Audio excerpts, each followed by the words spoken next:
Welcome back to A Slice of News, where I cut you off a slice of news. And welcome to the 100th episode of A Slice of News. I debated for a while, what could I do for the 100th episode? It seems like a milestone. Seems like something that should be big and flashy, because that's what a 100th episode should be. But then, thinking about it more, I realized that big and flashy isn't me, and it's not what this show is. Trying to force something like that didn't feel genuine, and the show is about being genuine, so it didn't feel right. So what I decided was, instead of doing what I usually do, which is focus on one specific news item or topic, I take a small step back and discuss things a little bit more generally. With everything going on right now, it's very easy to feel incredibly overwhelmed. I know I'm starting to feel that way, so I'm sure a lot of people listening to this feel that way too. Staying informed with all the different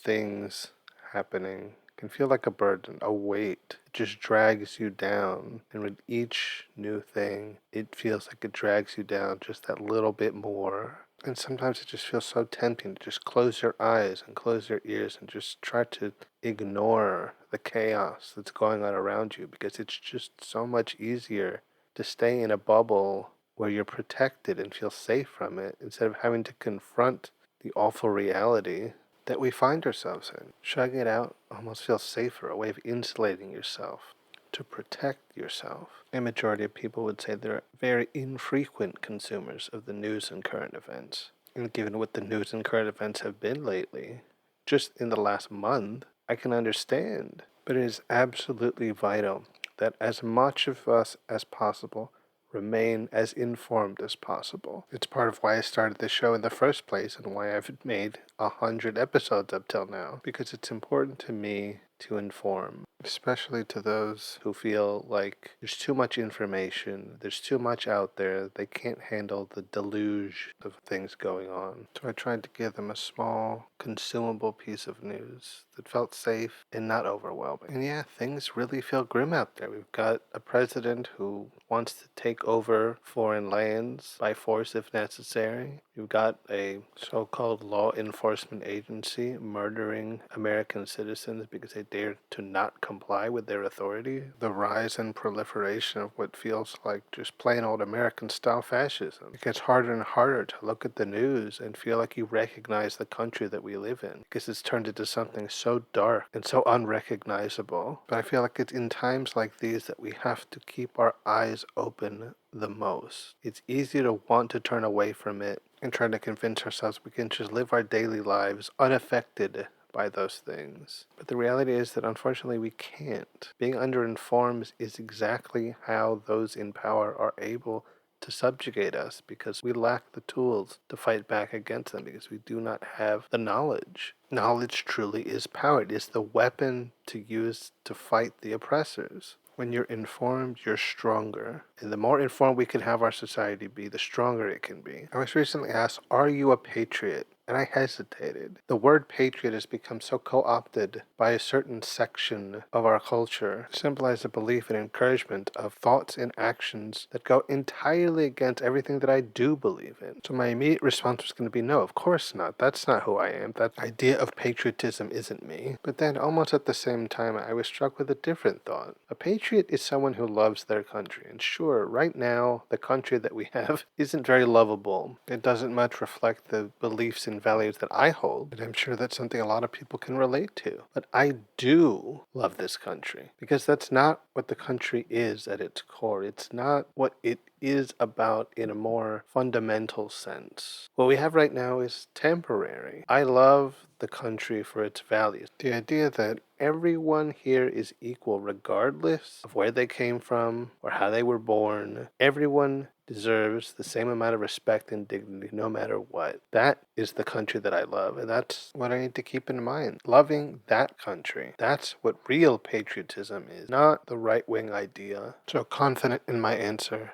I responded, yes, I am. And I think it's a question that has caused a lot of people to struggle. How do you profess love for a country that seems to be doing so many bad things that you just don't agree with and are not aligned with who you are and what you value? And it can be very hard to say you love your country when you're one of the people who the country really doesn't seem to love back. But as I said before, the dark aspects we see now are not who we are. It's only who we are right now. It's far too easy to feel lost and hopeless. I know I have on many occasions. But that's exactly when we have to keep focus and push back against it. That really is the only way to get us out of these dark times, is we can't lose sight of who we are and what this country has always been about. It's not about hatred and violence, even though that seems to be all we ever see in the news right now. We are unquestionably going through some incredibly dark times as a collective people, and it's hard to get through it, and it feels bad. But I have no doubt that it will be worth it if we just keep moving forward. We will get through this. This is not forever. The current regime can't stand forever. They are weak and they know it. It's why they push back so hard, why they're so loud. Because they know that ultimately they are on the wrong side and they won't prevail. They've used people's fear and disenfranchisement to rise to power. They convince them that it's the other that it's their problem, that the foreigner and the ones who are different are the ones who are keeping you from achieving your greatness. And if only we can take our country back from them, everything will be better again. We've seen this before. We know where it goes. We know where it leads. And we know where it ends. Strong-armed authoritarians don't last because you can't lead through hate and bigotry long term.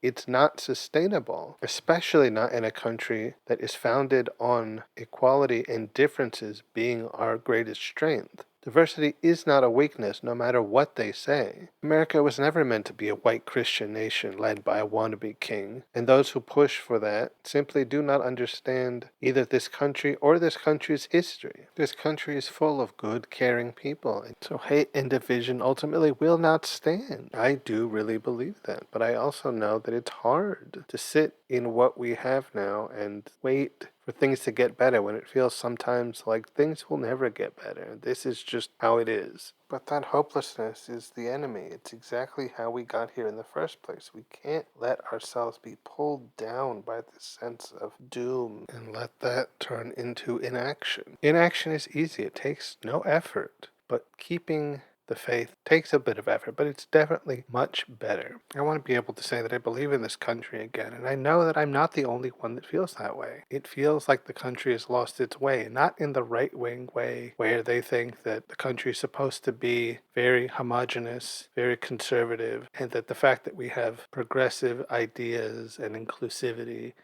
means that it's lost its way. I mean that it's lost its way in the sense that it is strayed from the core beliefs of this country and what made it great, which was that everyone as a collective made it good. A united states, many different little states that came together to form one solid nation. Diversity. Every state is not the same, and it's better for it. We don't want just a bunch of identical states making up our country. We want each state to be unique and different, and it's those unique differences when it is in a collective that makes it great. But right now we have a government that doesn't believe in that, and that can make it hard. But I know we're going to get through this. Like he said at the end of Charlie Chaplin's The Great Dictator, the misery that is now upon us is but the passing of greed, the bitterness of men who fear the way of human progress. The hate of men will pass and dictators die, and the power they took from the people will return to the people. Yes, that was just a film, but the message that he's speaking there is still true. It's as true then as it is now. When the founders wrote into our foundational document, We the People, they meant it.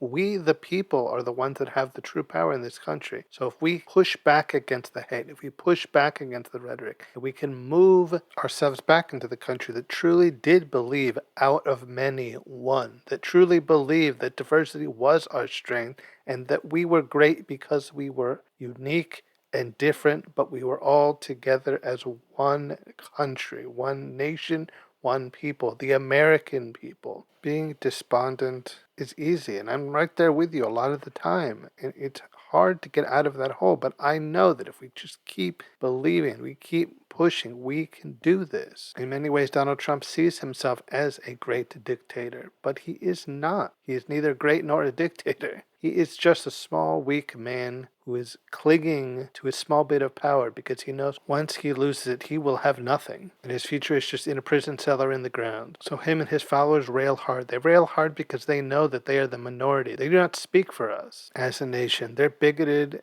and divisive values do not define us as a country and are not what we're about. We're going to rise out of all this better and stronger than ever and become the nation of love and tolerance that we're always meant to be. We are not a nation of imperialism. We are not a nation of masked men murdering people in the street in the name of the government. Things feel hard and bad right now, but I'm here with you, and I am confident we can get through all of this together. I will do my best to keep you informed, give you my opinions and takes on what's going on around us. Because that's important to me. That's something that I feel that I can give to you. Something that has real value. I've often asked myself, is this even worth it? Is there really a point to all this? Making this show day in and day out, now for 100 episodes? But right now, I have no doubt that the answer to that is unequivocally yes. I'm glad to be doing this. I'm glad that you're here listening to it. And I look forward to another 100 episodes. And probably many more. So I guess I have to thank you for listening all this time, and I hope you've gotten something good out of listening to this show, and we'll get even more as I continue.